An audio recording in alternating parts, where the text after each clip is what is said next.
sercu Polski, w sercu stolicy, w sercu Zamku Królewskiego znajduje się obiekt o szczególnym znaczeniu.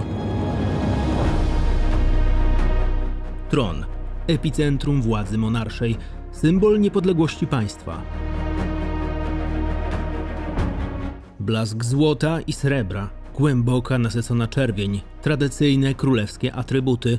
Tu w jego otoczeniu manifestują się najpełniej i silnie oddziałując na zmysły, prowokują do refleksji nad pojęciami wspólnoty i tożsamości. Sala tronowa Zamku Królewskiego w Warszawie wchodzi w skład apartamentu wielkiego, szeregu wnętrz reprezentacyjnych, któremu ostateczny kształt nadał ostatni polski król, Stanisław August.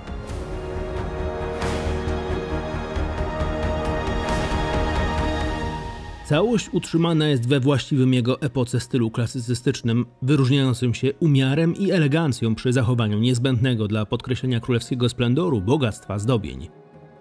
To tu król przyjmował oficjalnych gości, na których wrażenie miał zrobić nie tylko jego majestat, ale i dobry smak. Wejście do olśniewającej mnogością złoceń sali tronowej stanowiło moment kulminacyjny wizyty na królewskim dworze. Za jej wystrój odpowiedzialny był cały zespół artystów na stałe związanych z dworem królewskim. Wśród nich największą rolę odegrali Dominik Merlini, Jan Christian Kamzecer oraz Jan Bogumił Plesz. Projekt zrealizowano w latach 1784–1786. Kluczowym elementem wystroju sali była misterna dekoracja hafciarska, obejmująca fotel tronowy, zaplecek i baldachim tronu oraz płyciny ścienne. Dekoracyjne płaszczyzny ujęte w obramowania i obite aksamitem.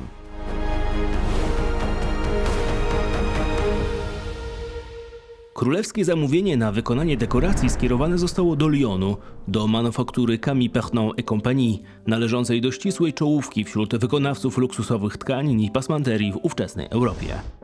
Nad realizacją zamówienia z ramienia polskiego króla pieczę sprawował Marcello Bacciarelli, jego słynny nadworny malarz, pełniący wówczas także funkcję nadzorcy zbiorów i budowli królewskich. Po wymianie obszernej korespondencji między Warszawą a Lyonem oraz akceptacji przesłanych próbek, w 1785 roku umowa została ostatecznie zawarta. Rok później do królewskiej rezydencji w Warszawie dotarły skrzynie z zachwycającym rezultatem pracy francuskich mistrzów rzemiosła. Na przestrzeni wieków Zamek Królewski wielokrotnie znajdował się w centrum dramatycznych zawirowań historii, tracąc i odzyskując swój splendor. Najczarniejsza z jego dziejowych kart miała jednak przypaść na czasy II wojny światowej, kiedy budowla została zrównana z ziemią przez Niemców we wrześniu 1944 roku. Nim jednak to się stało, symbolicznie unicestwiony został królewski tron. Po klęsce kampanii wrześniowej w październiku 1939 roku wizytujący Warszawę generalny gubernator Hans Frank osobiście zerwał z zaplecka tronu 86 haftowanych srebrną i złotą nicią orłów, by rozdać je niemieckim oficerom jako trofeum. Niemal wszystkie z nich do dziś pozostają zaginione, z wyjątkiem jednego. Choć odbudowa Zamku Królewskiego rozpoczęła się w 1971 roku, rekonstrukcja dekoracji w sali tronowej stała się możliwa dopiero 20 lat później. To wtedy, po wielu latach bezowocnych poszukiwań, niespodziewanie w Stanach Zjednoczonych odnalazł się jeden ze zrabowanych orłów, który miał posłużyć za wzór do rekonstrukcji całego kompletu.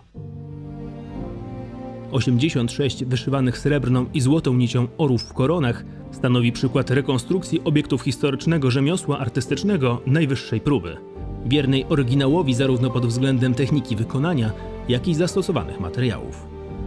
Wykonanie pojedynczego egzemplarza trwało średnio 3 miesiące.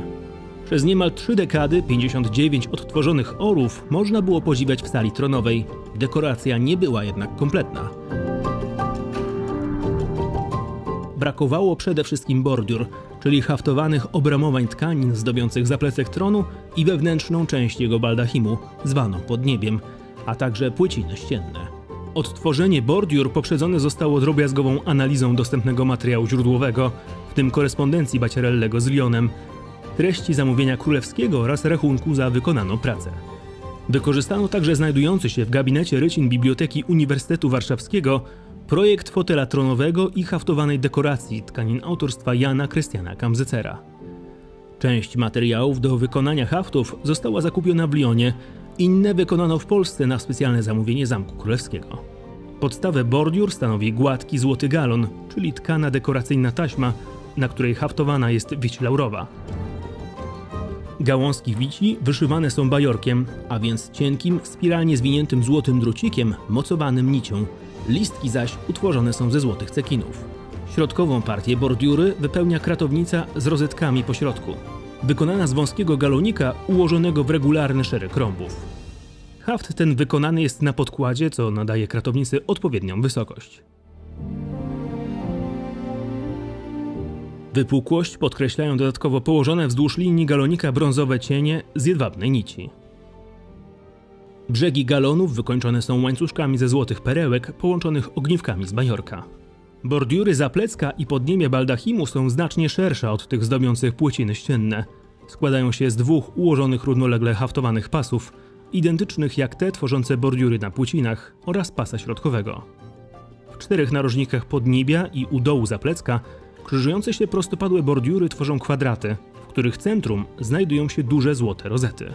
Prace rekonstrukcyjne dekoracji hafciarskiej sali tronowej objęły w tym etapie także rekonstrukcję płatów lambrekinu dekorującego baldachim tronu.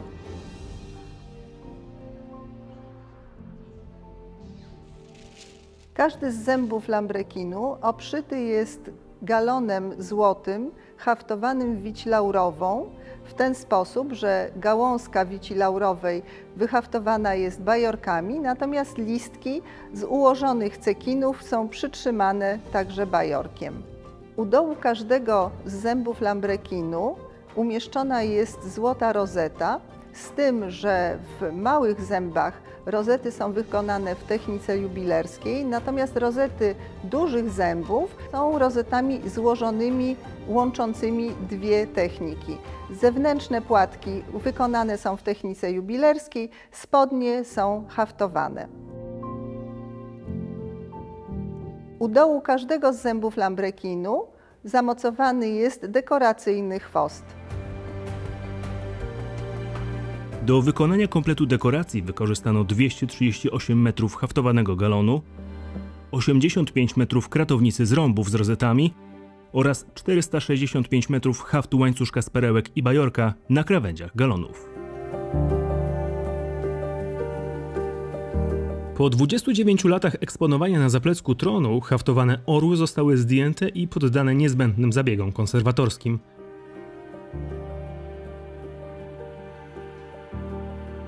Ostatnim etapem prac było naciągnięcie aksamitu z naszytymi bordiurami na stelaże zaplecka i podniebie baldachimu. Ponowne przyszycie srebrnych orłów,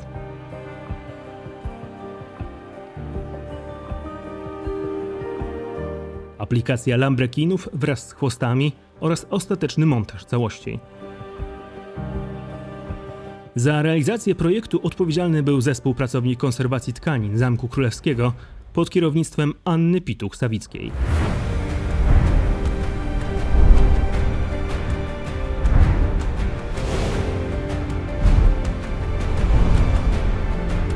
Rekonstrukcja dekoracji hafciarskiej sali tronowej symbolicznie domyka odbudowę Zamku Królewskiego w Warszawie, zbiegając się w czasie z końcem 4-letnich obchodów zamkowego jubileuszu, rozciągających się pomiędzy 50. rocznicą rozpoczęcia prac nad odbudową zamku, a 40. rocznicą udostępnienia jego zrekonstruowanych wnętrz zwiedzającym.